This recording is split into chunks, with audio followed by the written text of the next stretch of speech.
মন্ত্র বাসায় যা করবে ওদের কবিরাজ করে দিছে। বগুড়া থেকে এক কবিরাজ আইছে, কবিরাজ করে দিছে। তো বাবারে আর কেউ পুরাতন ব্যথা রুগী আছেন 10 বছর আগের ব্যথা? আরে আপনার কানি আঙ্গুলের মাপ এখানে তো আসা লাগবে না, ভাবির এই জায়গাতে আসা লাগবে না। নাম কি? নামটা কি? ভাবির নাম বলা লাগবে, তাছাড়া তো হবি না। হ্যাঁ, মুহাম্মদ বাসিরন দেন, হাতিয়াটা দেন, 360 টাকা দেন। আরে ওই হাতেরই করে দিব, হাতিয়াটা দেন, চালান করতে হবে। বাড়ি চালান করবো না, বাড়ি চালান না করলে হবে, তার নামে তৈরি করবো, তার তো চালান করা লাগবে, তাছাড়া তো কাম করা পারবো না আমি। এনার হাতিয়াটা দেন।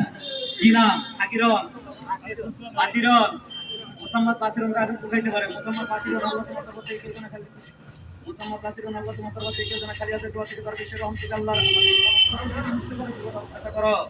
মুহাম্মদ বাসিরন, আল্লাহ তোমার তরফ থেকে কেউ না খালি আছে দোয়া থেকে বিশ্বের রহমত আল্লাহ আল্লাহ এই ভালো মতো রূপে মুক্ত করে জীবন থেকে করো। এটা পাইলসের এবং ব্যথার বানাই দেন, অবশ্যই ব্যথার বানাই দেন।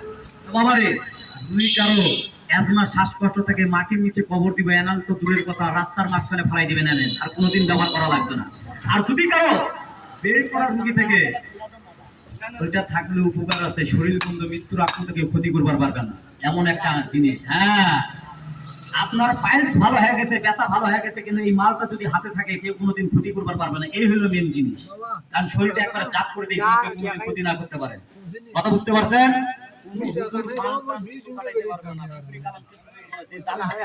আংটিটা তৈরি করে দিব, কোনো বান কাটবে না।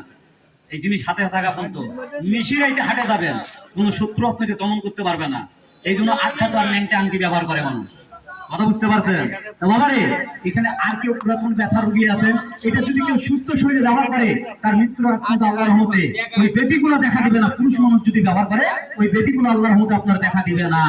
যে ব্যক্তি বলছেন দাদা আসলে আমার 10 বছর আগের ব্যথা, 20 বছর আগের ব্যথা, 30 বছর আগের ব্যথা, 40 বছর আগের ব্যথা, 50 বছর আগের ব্যথা, আমার জন্মের আগের ব্যথা, আমি কবিরাজ মোহাম্মদ জুয়েল টাকা দিয়ে 3 মিনিটের মধ্যে নামাই দেবো। আর যদি কারো শ্বাসকষ্টের আত্মা থাকে এই মাটির নিচে আমি কবর দিয়ে দেবো। মৃত্যুর আক্রান্ত শ্বাসকষ্টের আত্মা, হাঁপানি, টানের ব্যারাম আল্লাহর রহমতে আপনার দেখা দিবে না।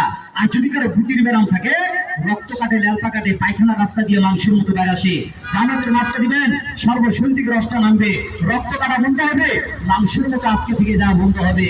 আর যদি কারো ঘন পেশাব থাকে, ফোটায় ফোটায় পেশাব করবে, শরীরটা নাপাক হয়ে যাবে, আল্লাহর ইবাদত বন্দি করতে পারবেন না, প্রচুর পানি নষ্ট হয়ে যাবে।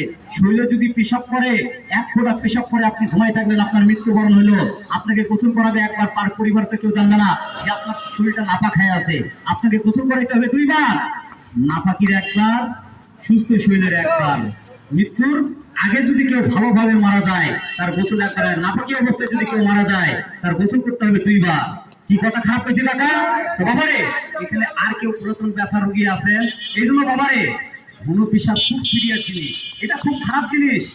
কারণ আপনি নাপাক অবস্থায় যদি মারা যান, এটা তো পরিবারের লোক আপনার জানলো না, 1 ফোঁটা 2 ফোঁটা পোশাক করে আপনার শরীরটা নাপাক হয়ে থাকে, আপনার গোসল করতে হবে একবার গোসল করতে জানলো না যে আমার শরীর, আমার শরীর, আমার স্বামী বা আমার বউ বা আমার ছেলের শরীরটা নাপাক ছেলে কেউ বুঝতে পারবে?